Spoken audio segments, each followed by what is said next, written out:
Assalamualaikum warahmatullahi wabarakatuh. Bertemu dengan saya Ahmad Zakaria. Di video kali ini saya akan menemani teman-teman untuk belajar mengenai hukum perdata.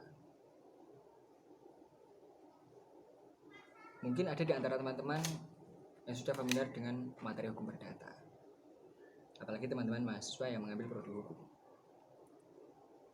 Pertama-tama saya akan mengajak teman-teman untuk mengenal apa itu hukum perdata. Ya, hukum perdata menurut Profesor Sudipno Partokusumo adalah keseluruhan peraturan yang mempelajari mengenal hubungan antar orang satu dengan yang lainnya dalam hubungan kekeluargaan dan dalam pergaulan masyarakat.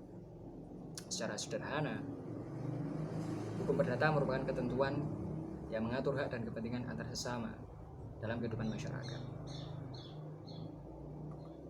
Berangkat dari pengertian tersebut, asas-asas pada hukum perdata terlalu sayang untuk teman-teman lewatkan.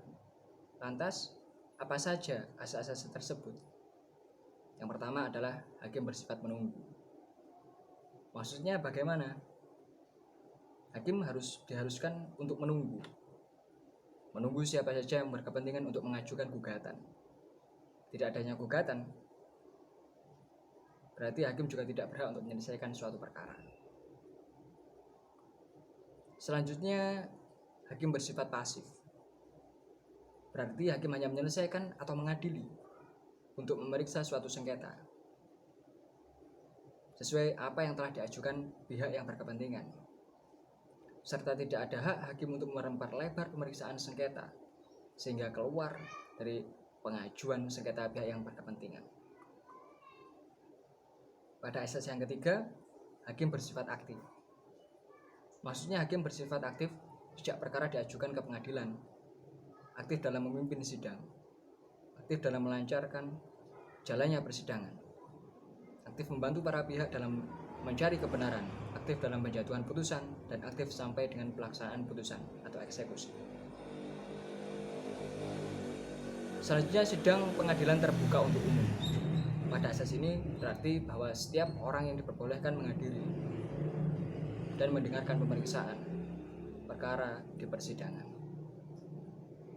Namun perlu mahasiswa ketahui, ada beberapa persidangan yang tertutup untuk umum dan bersifat privat. Asas yang selanjutnya adalah asas hukum perdata. Selanjutnya adalah mendengar kedua belah pihak, di mana kedua belah pihak haruslah diperlakukan sama, tidak memihak dan didengar sama-sama. Intinya tidak pandang bulu siapa pihak yang bersengketa. Asas yang keenam adalah putusan harus disertai alasan-alasan. Alasan tersebut dimaksudkan sebagai pertanggungjawaban hakim dari putusannya terhadap masyarakat, para pihak, dan sejenisnya, sehingga mempunyai nilai objektif. Asas yang ketujuh adalah hakim harus menunjuk dasar hukum putusannya. Maksudnya bagaimana? Ya, sekali suatu perkara diajukan kepada hakim, hakim tidak boleh menolak untuk memeriksa dan mengadilinya dengan alasan apapun. Asas selanjutnya adalah hakim harus memutus semua tuntutan.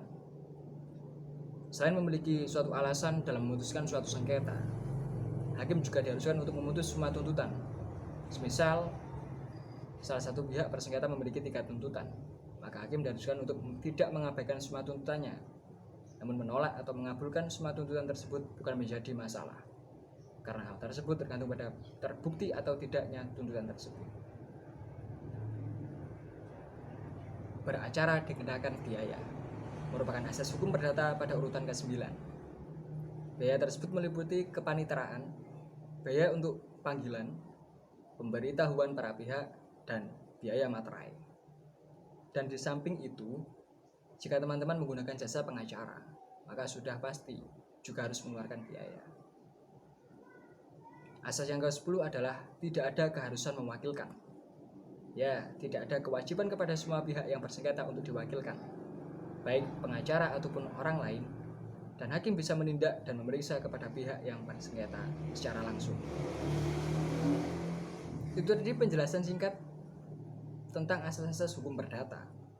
Selanjutnya, saya akan membawa teman-teman pada ruang lingkup hukum perdata. Apa saja sih ruang lingkup hukum perdata? Yang pertama adalah hukum perdata dalam arti luas. Maksudnya bagaimana?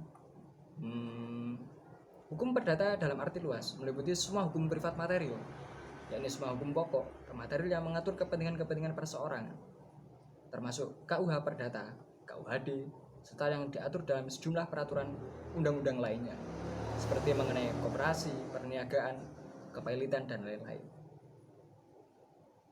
Yang terakhir adalah hukum perdata dalam arti sempit. Ada kalanya diartikan sebagai lawan dari hukum dagang. Hukum perdata dalam arti sempit adalah hukum perdata sebagaimana terdapat dalam KUH Perdata. Sekian video dari saya kali ini. Ahmad Zakaria. Wassalamualaikum.